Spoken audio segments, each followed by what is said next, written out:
They don't want what we know out there. You'll never get this on CNBC.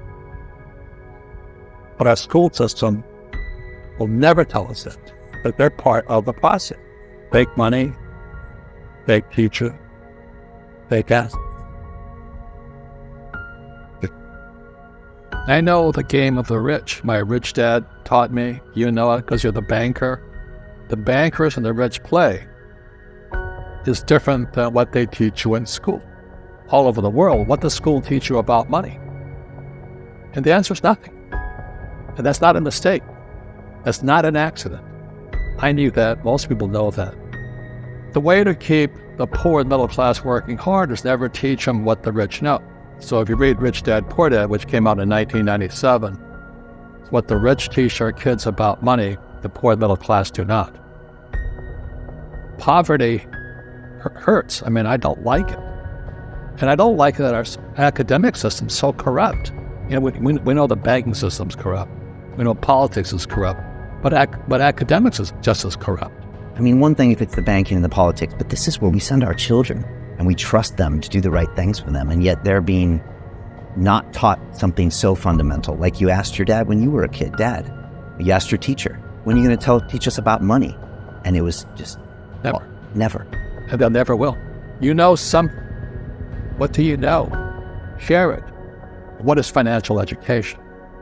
It's not get a job, work hard, save money, and invest in a well-diversified portfolio of stocks, bonds, mutual funds, and ETFs.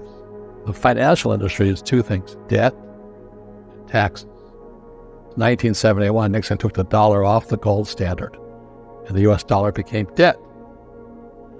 And we still tell kids to go to school, get a job, work hard, save money, and get out of debt. Now, who tells them to do that? That's the most ridiculous thing there is.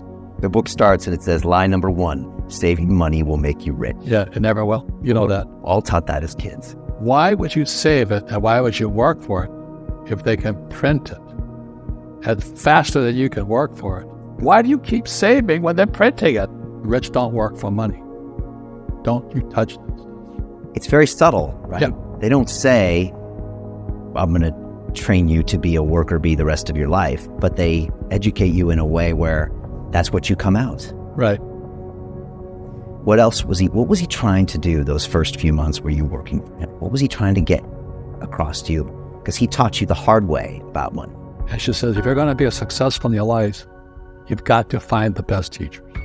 And a great teacher is somebody who comes from the inside, not the outside. But in school, you don't know if your instructor is for real or not. That's where the fake teacher comes from. I said, I want you to teach me about money. So why should I teach you? He says, but if I teach you, you work for me for free. And I said, why for free? And my poor dad went nuts. He says, if I pay you, you think like an employee. Your brain will change. If you learn never to work for money, you'll be a rich man. And this is powerful. Once you give someone a paycheck, their brain turns off. Correct. Because and then the promise of a pension. Right. And job security. Which is kind of a paycheck in disguise. Correct. After you stop working. Give the man a fish, eats for the day, teach him to fish, eats for a lifetime. And most poor people confuse assets for liabilities. They think their home is an asset, it's actually a liability. Right. An asset is a noun, like a house. Cash flow is a verb. So to understand if it's an asset or liability, it takes a noun plus verb. So if the cash is flowing out of your pocket, it's a liability. If the cash is flowing into your pocket, asset, verb, it's an asset. So I own 7,000 rental properties. Those are assets. Every month, the cash flows in. Whereas many people have the big house on the hill and the cash is flowing out. Right. And they're going broke. Right. It's like a frame of mind. The other thing the poor don't understand is the number one expense for most people is taxes.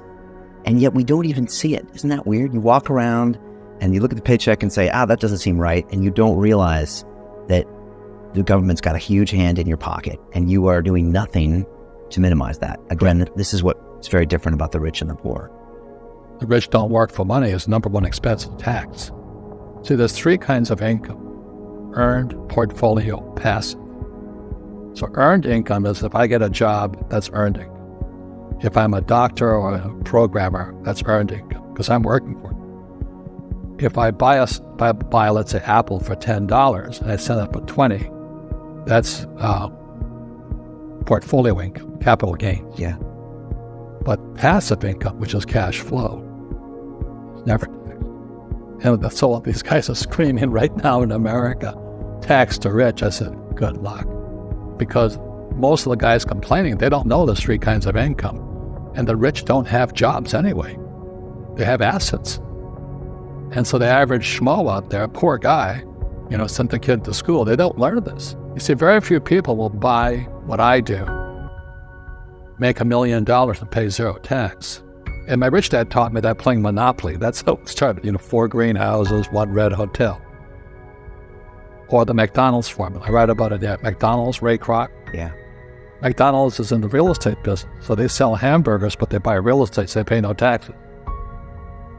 This guy Bezos, he's $16 billion. How much tax do they pay on that $16 billion?